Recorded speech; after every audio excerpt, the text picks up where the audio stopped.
Hello, today we're going to show you how to pair internal sensors to the trailer.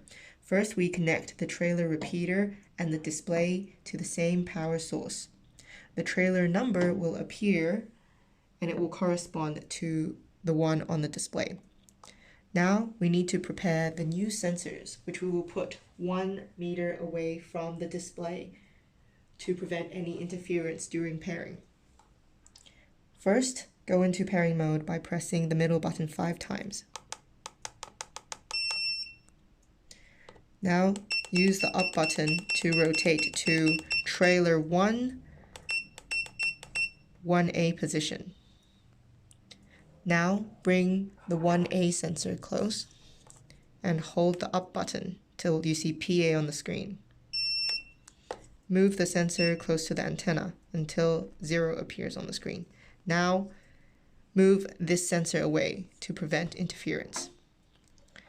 Go to the next position and then bring the second sensor close. 0 will show up on the screen and move this one away.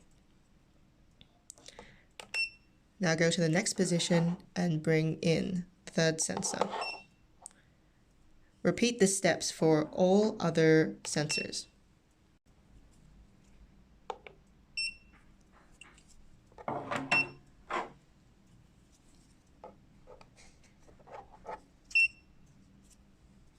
Okay, when you're done, hold the middle button and exit with 2 beeps. Wait 3 seconds until all the sensors show up on the screen, and you're done.